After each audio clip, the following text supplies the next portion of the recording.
नमस्कार, राजनीति में आपका स्वागत है। मैं हूं आपके साथ मनोराज सक्सेना। राजनीति में आज भारत चीन के बीच तनाव से जुड़ी खबरों में भ्रम और असमंजस के हालात के बारे में बात करेंगे। ये हालात इसलिए हैं क्योंकि एलएसी और उससे सटे इलाकों में भारत चीन के बीच जो कुछ हो रहा है उस पर सरकार की तरफ से आधिकारिक जानकारियां नहीं दी जा रही हैं। ऐसे में सूत्रों के हवाले से दी जा रही खबरों की भरमार हो रही है और खबर कई बार परस्पर विरोधी भी हो जाती हैं। ऐसे में एक आम भारतीय के लिए यह समझ पाना काफी मुश्किल हो जाता है कि क्या सही है और क्या गलत। ज्यादातर खबरें ऐसी होती हैं जिनका कोई आधिकारिक आधार नहीं होता। कई बार तो एक ही न्यूज एजेंसी सूत्रों के हवाले से एक ही दिन में दो परस्पर विरोधी खबरें जारी कर देती है। जैसे आज ही एक एजेंसी ने सूत्रों के हवाले से बताया कि गलवान में चीनी सेना पीछे हट गई है और फिर इसी एजेंसी ने यह भी बताया कि चीनी सेना की भारी बख्तरबंद गाड़ियां गलवान में मौजूद हैं। ऐसी परस्पर विरोधी खबरें आने के बावजूद सरकार चुप रहती है। उसकी तरफ से कोई आधिकारिक बयान नहीं आता है ताकि स्थिति साफ हो सके। यानी हालात ऐसे हैं कि सरकार की चुप्पी के कारण सूत्रों की मौज है। आज हम इसी समस्या के अलग अलग पहलुओं पर चर्चा करेंगे।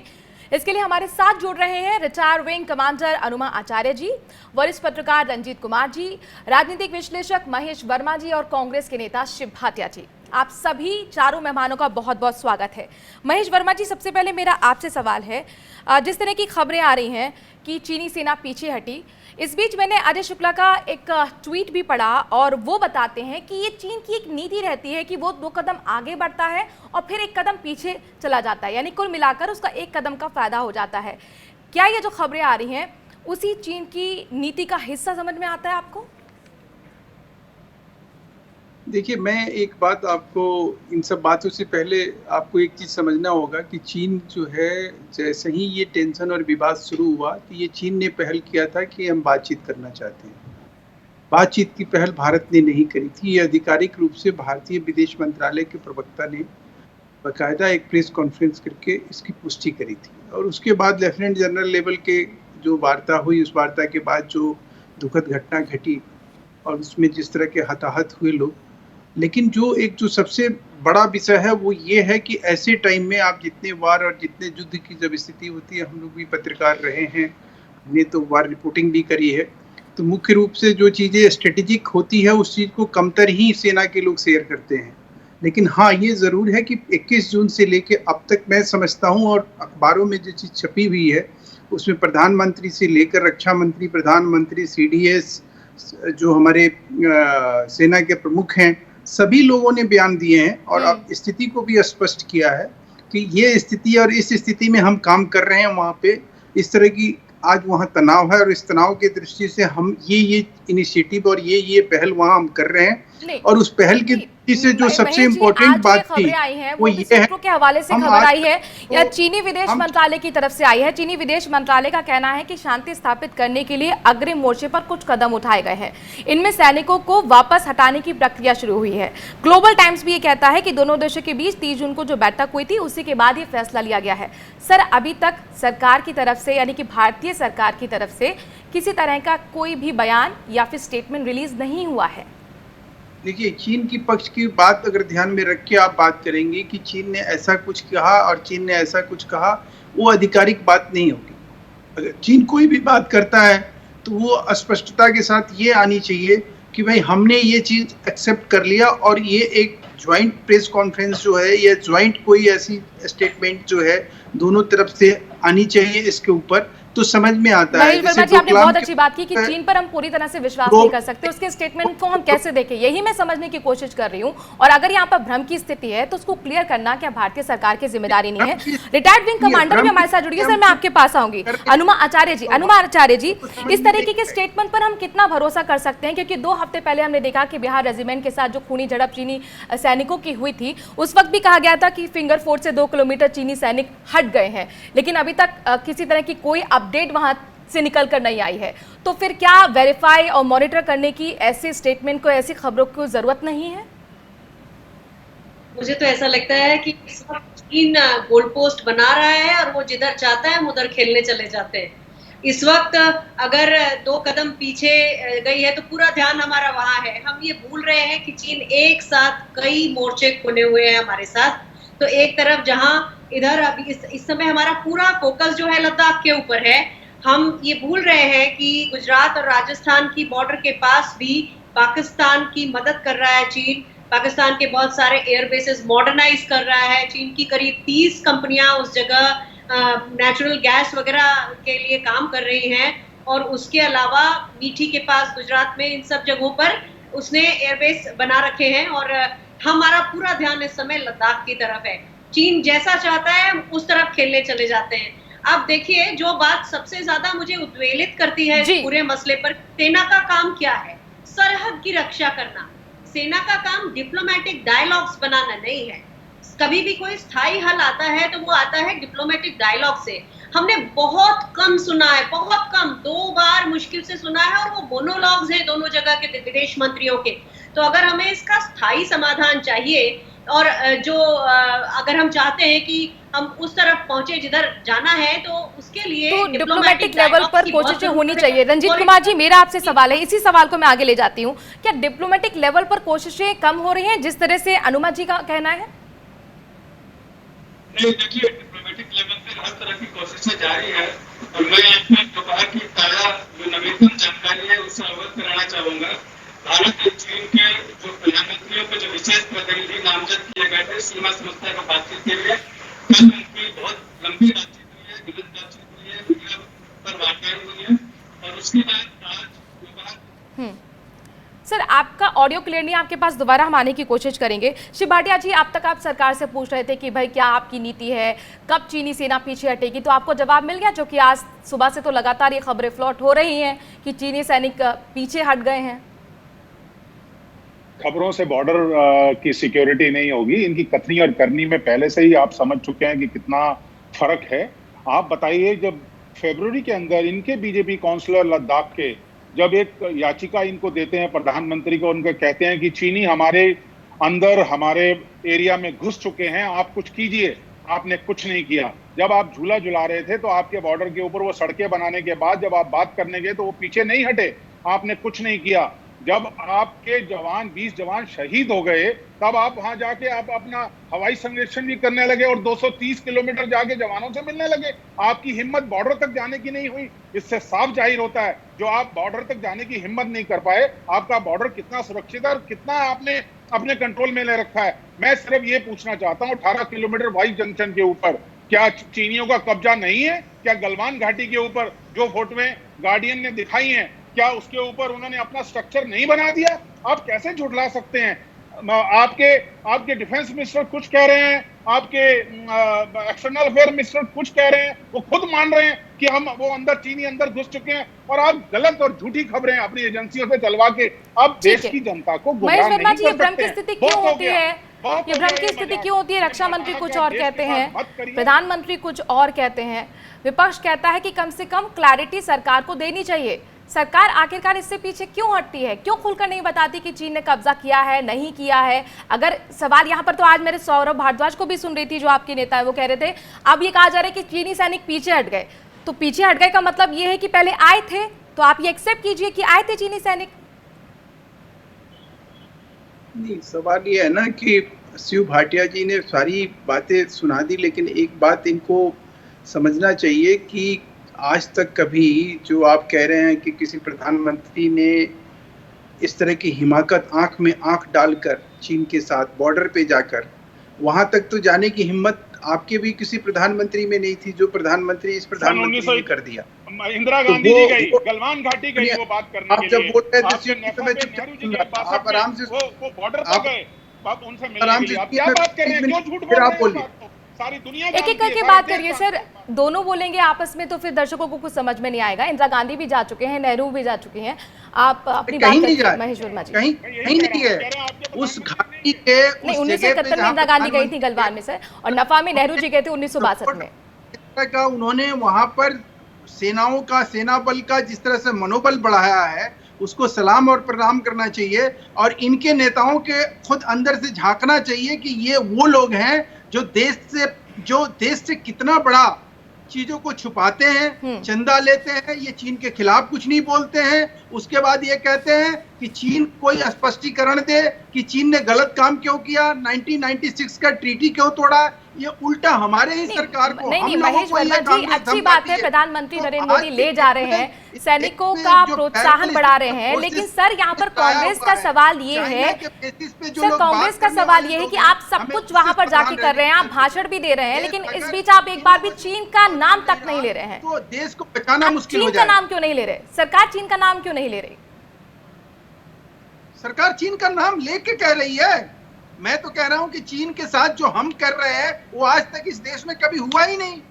जो हमारे तरफ से इनिशिएटिव लिया जा रहा है, चीन के हम नाक में रकेल कर दिए हैं। आज जो ये आपको खबर मिल रही है, ये ऐसे नहीं मिल रही है। अनुमा जी मुस्कुरा रही, कुछ कहना चाह रही है। अनुमा जी तो ये कह रही कि वो अपने गोलपोस्ट में खिला रहा है, गोलपोस्ट में वो खिला रहा है, चाइना खिला रहा है। अनुमा जी ये कह रही हूँ कि चाइना के साथ जो व्यवहार अभी हमने किया है वो पहले किसी ने नहीं किया, ये बात बिल्कुल सही है। इतनी बुरी तरह से किसी ने, मतलब मैं क्या बोलूं, मुझे तो कहने में शर्म आती है, तो मैं नहीं कहूंगी। मैंने डिसाइड कर लिया कि मैं नहीं कहूंगी कि जो अभी हुआ है वो, हाँ, लेकिन प्रधानमंत्री का वहां जाना ये एक अच्छी बात हो गई, इसे हम सेविंग ग्रेस कहेंगे।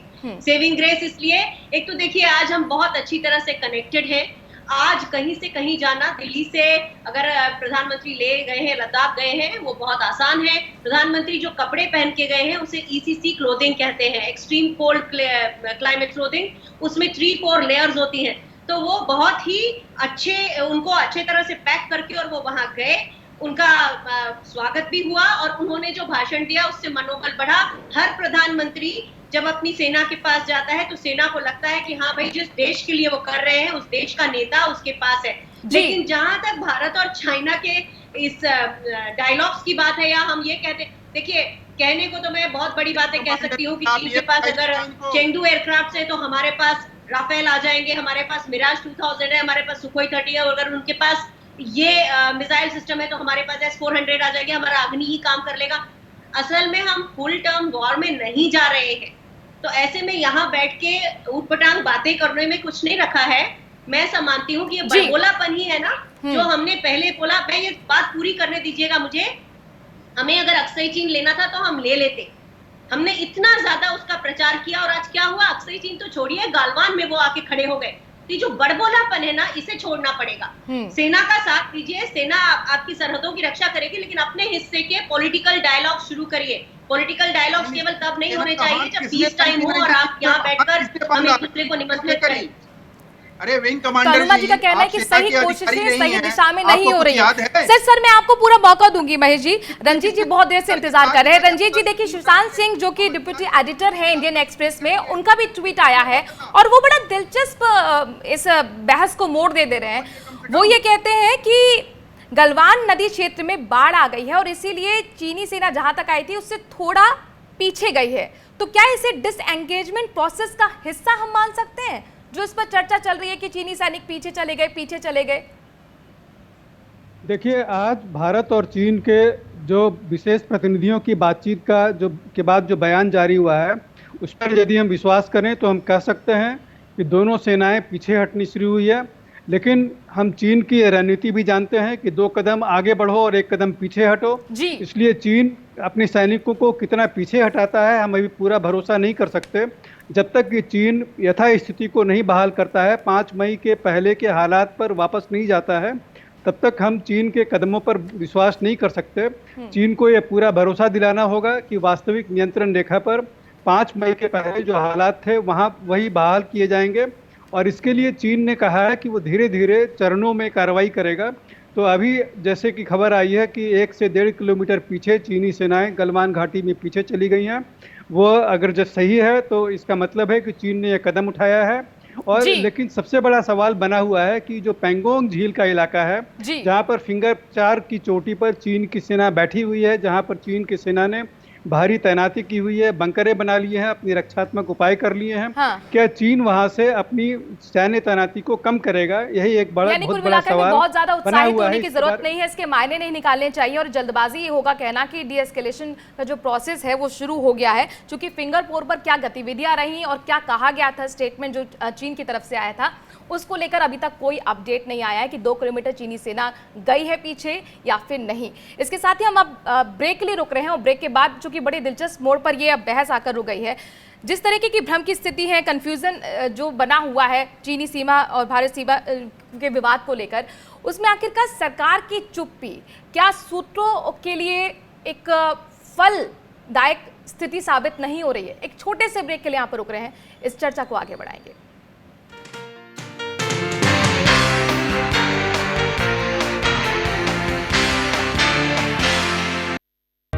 सपने सच तब होंगे जब आप सपने दिखना शुरू करेंगे। ये शब्द हैं उस शख्सियत के जिसके सपनों ने दी इस देश को एक नई उड़ान, डॉक्टर APJ अब्दुल कलाम। और ऐसे ही हर स्टूडेंट के सपने पूरे करेंगे हम, under best guidance of expert faculty team. Admission open in science and technology, humanities, social science, arts and sports. Doctor APJ Abdul Kalam university, Indore. Further details contact 180030026072।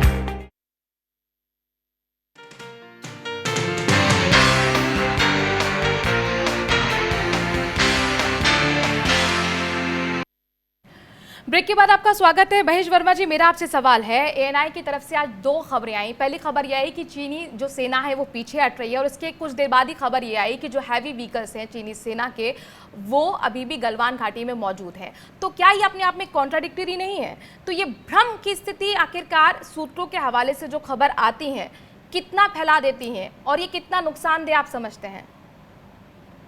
देखिए, भ्रम की स्थिति तो सरकार की तरफ से इस मामले में पहले दिन से अस्पष्टता के साथ सारे भ्रम को एक तरफ दूर करके एक चीज स्पष्ट हो गया था, और वो ये था कि हम 1 इंच भी जमीन से समझौता नहीं करेंगे। पहली तो बात ये थी कि भ्रम की स्थिति इस बात पे ये होनी ही नहीं चाहिए। बाकी अब उस बात को हम किस तरह से एलोबरेट करते हैं ये कहने वाले के ऊपर डिपेंड करता है। दूसरी बात, भ्रम की स्थिति सिर्फ एक ही चीज पर पैदा हुई, वो ये थी कि देश की एक बहुत बड़ी राजनीतिक पार्टी के जो कद्दावर नेता हैं, जो उसकी राष्ट्रीय अध्यक्षा हैं, इन लोगों ने एक बार भी, आप 15 जून से लेकर आज 6 जुलाई तक का आप कोई भी अखबार किसी भी तरह का इनका स्टेटमेंट ले लीजिए, इन लोगों ने एक बार भी नहीं कहा कि भारतीय संप्रभुता पे के ऊपर जिस तरह से चोट पहुंचाई है चीन ने, हम उसे नहीं बख्शेंगे। हम उसको जोरदार तरीके से प्रधानमंत्री से हम अपील करते हैं, हम उनके साथ हैं और उनके साथ खड़े होके हम चाहते हैं कि वो चीन को करारा जवाब दे इस मुद्दे पे। किसी भी कांग्रेसी नेता का बयान ना आना इस बात को जाहिर करता है कि ये लोग कहीं ना कहीं चाइना को अंदर से समर्थन कि डिफेंस कमेटी में राहुल गांधी शामिल नहीं होते हैं और मनोबल गिराने का काम हमेशा देश के लिए करते हैं।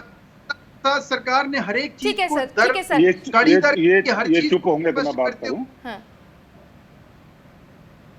देश की सबसे बड़ी ऑपोजिशन पार्टी जिसने सबसे ज्यादा इस देश पे राज किया है, उसके ऊपर ये प्रश्न चिन्ह उठा रहे हैं। मुझे इनकी मनस्थिति के ऊपर बहुत शंका होने लगी है।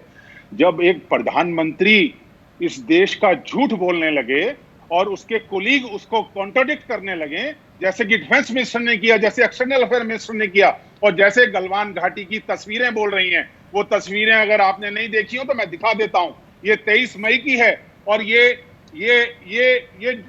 23 जून की है, और आप कहते हैं कि आपके साथ खड़े हो जाएं। झूठ के साथ कौन खड़ा होगा? हम इस देश के जवानों के साथ खड़े हैं, जिनकी आपने शहादत की बात करते हो, उनकी हत्या करवा दी वहां पे खड़े होके। हम हर समय उन जवानों के साथ कंधे से कंधा मिला के खड़े। हम महेश वर्मा जी, अगर आपको लगता है कि कांग्रेस झूठ बोल रही है, फैब्रिकेटेड चीजें सामने लेकर आ रही है, तो सरकार हर रोज आकर स्थिति स्पष्ट क्यों नहीं करती? यही तो हम भी कह रहे हैं कि सरकार आए, चीजें बताए। बिल्कुल वही बात तो हमने कही कि अगर आपने चंदा लिया, आपने किसी से पैसा लिया, तो आप देश तो मत बेचिए कम से कम उसके नाम पर। आप देश के साथ तो ऐसा मत तो करिए। 2005 की शहादत बातें, को चंदा सैनिकों महेश की जी, शहादत विपक्ष भी तो यही कह रहा है इस कि तरह से सरकार को अपमान अपनी तो मत नीति स्पष्ट करनी करिए। चाहिए। सब तो बोलिए चाइना सर, सूत्रों के हवाले से खबर, रंजीत जी, सूत्रों के हवाले से खबर AIR को देनी पड़ रही है, जो सरकारी चैनल है, दूरदर्शन प्रसार भारती का है, वो भी सूत्रों के हवाले से खबर दे रहा है। वो क्यों नहीं बता रहा कि सरकार की तरफ से कहा जा रहा है? ऐसी स्थिति क्यों है सर? देखिए सर, ठीक है सर, भारत ठीक है, और चीन रंजीत जी के से बीच सवाल है। जो उच्च स्तर पर सैन्य स्तर पर, राजनयिक स्तर पर जो अंदर की गोपनीय बातचीत चल रही है, उसका पल पल खुलासा नहीं किया जा सकता। बातचीत के जो नतीजे होते हैं वही बताए जाते हैं, और वही आज भारत सरकार ने किया है। भारत और चीन के प्रधानमंत्री के जो विशेष प्रतिनिधि होते हैं उनकी बातचीत हुई है, उसकी बातचीत का जो नतीजा है आज बताया गया है कि दोनों पक्षों के बीच सहमति बनी है कि वास्तविक नियंत्रण रेखा पर तनाव के जितने इलाके हैं उनको वहाँ से तनाव दूर करने के लिए सैनिक जो है पीछे हटने के कदम उठाएंगे। इस प्रक्रिया में निश्चित तौर पर जरूर कुछ वक्त लगेगा। यह चरणबद्ध तरीके से दोनों देशों के सैनिक पीछे हटेंगे। भारत सरकार की ओर से बयान आया है। आप उसके बाद एमईए के स्टेटमेंट को कह रहे हैं, उसमें जाहिर तौर पर कहा गया है कि अजीत डोभाल की बातचीत हुई है, विदेश जो मंत्री हैं चीन के, लेकिन उसमें कदम उठाए जाएंगे और सहमति बनी है कि तनाव को कम किया जाएगा। वो कदम क्या होंगे इसको लेकर सर ये बात नहीं सामने आई है, और आज भी जो कहा जा रहा है कि चीनी सैनिक पीछे हटे हैं, उसको भी लेकर क्लैरिटी नहीं है कि वो कितने पीछे हटे हैं। वो भी सूत्रों के हवाले से खबर आ रही है या चीनी विदेश मंत्रालय ग्लोबल टाइम्स की तरफ से खबर आ रही है?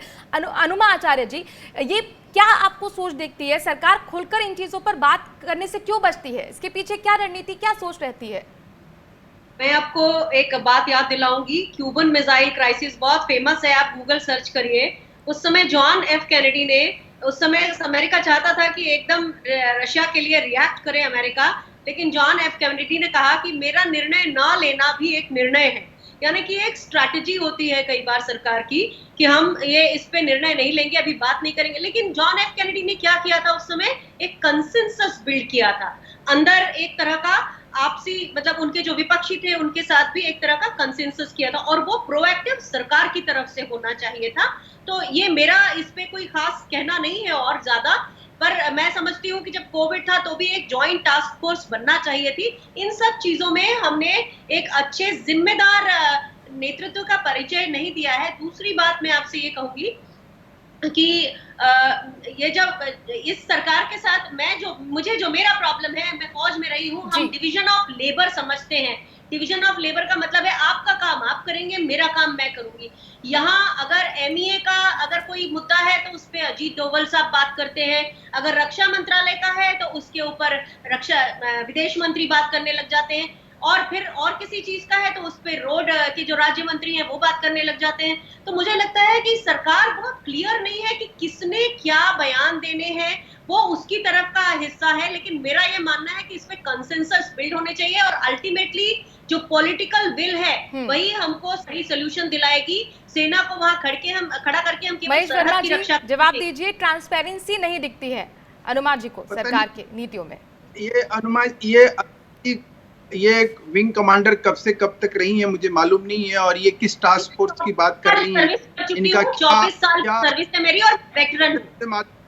लेकिन अनुमा जी, आपको ये कहूंगा कि विंग कमांडर आप रही हैं, सेना की अधिकारी रही हैं, और ये सेना का विजय कहिए कि सेना ने जो अपनी शहादत दी है उसको कहीं ना कहीं चाइना को हम झुकाने में सफल रहे हैं। और ये रंजीत जी जो आपके सामने बैठे हुए हैं, ये कम से कम 30 साल से डिफेंस रिपोर्टिंग कर रहे हैं, फॉर योर काइंड इन्फॉर्मेशन। और जो वो बात कह रहे हैं ना, उसको सच मानिए।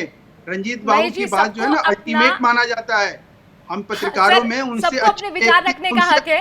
अनुमा जी को अपने विचार रखने दीजिए, आप अपने विचार रखिए। आदमी नहीं मिल सकता है। इसलिए मैं आपको बता दूं कि जो कुछ हुआ है आज, अगर चाइनीज ट्रूप अगर पीछे हटा है तो उसका कहीं ना कहीं स्वागत होना चाहिए, उसका अभिनंदन होना चाहिए, उसको सलाम और प्रणाम करना चाहिए। हो रहा है, लेकिन सवाल ये है कि आखिरकार सरकार आपको ये चीजें क्यों नहीं बताती है? सवाल सिर्फ इतना सा है। रंजीत जी, अब ये बताइए, क्या हमें आगे भी सूत्रों के हवाले से खबर मिलेगी? क्या सरकार आगे आके खुद ये बताएगी नहीं कि क्या चल रहा है, क्या नहीं चल रहा है, हम क्या कर रहे हैं? सर, मेरे पास वक्त कम है महेश जी, मैं माफी के साथ आपको रोकना चाहूंगी। क्लोजिंग कमेंट रंजीत जी। देखिए, सरकार की रणनीति होती है कि कई बार सीधे बयान नहीं दिए जाते, मीडिया के जरिए खबरें जारी करवाई जाती है। चीन की ओर से भी ग्लोबल टाइम्स के जरिए चीन की सरकार अपनी बातें बताने की कोशिश करती है। ठीक है सर। भारत में भी सूत्रों के जरिए से इस तरह की खबरें जारी करवाई जाती है। जो आधिकारिक बयान जारी किए जाते हैं, जो आज भारत की ओर से जारी किया गया है, उसमें स्पष्ट तौर पर यह कहा गया है कि चीन और भारत के सैनिक पीछे हटेंगे। निश्चित तौर पर यह भारत का अपना बयान है। चीन ने अपनी ओर से बयान में केवल इतना ही कहा है कि प्रोग्रेस हो रही है, प्रगति हो रही है पीछे हटने की। तो आपका कहना है कि संप्रभुता के हिसाब से इस तरह की नीतियां होती हैं कि खुद कई बार सरकार सामने नहीं आती है, सूत्रों के हवाले से खबरें आती हैं, लेकिन सर सूत्रों के हवाले से जो खबरें होती हैं कई बार वो पलट भी जाती हैं, जो हमने एनआईए की एजेंसी का उदाहरण भी दिया है। तो इसीलिए कॉन्ट्राडिक्शन ना हो, जरूरी ये भी है कि ट्रांसपेरेंसी भी रहे। आप शिव भाटिया जी, आप कुछ कहना चाह रहे हैं? आप सर बहुत संक्षेप में रखिएगा अपनी बात। मैं सिर्फ 2 लाइनों में बात करूंगा कि सांप सीढ़ी का खेल मत करिए। इस सरकार से मेरा निवेदन है, ये प्राइवेट एजेंसियों पे इतना भरोसा करके आप इस तरह की खबरें फैलाना चाहते हैं, पीटीआई को आप लेटर लिख के धमकाते हैं, ऐसा काम मत करिए। सच्चाई बयान करिए देश की जनता के सामने, आपका स्वागत करेंगी। सारी दुनिया आपके साथ खड़ी है, हम आपके साथ ही नहीं खड़े, सब लोग आपके साथ खड़े हैं। ठीक है, शुक्रिया शिव भाटिया जी, शुक्रिया हमसे जुड़ने के लिए सभी मेहमानों का। राजनीति में आज के लिए इतना ही। वक्त थोड़े से ब्रेक का है, खबरों का सिलसिला जारी है स्वराज एक्सप्रेस पर।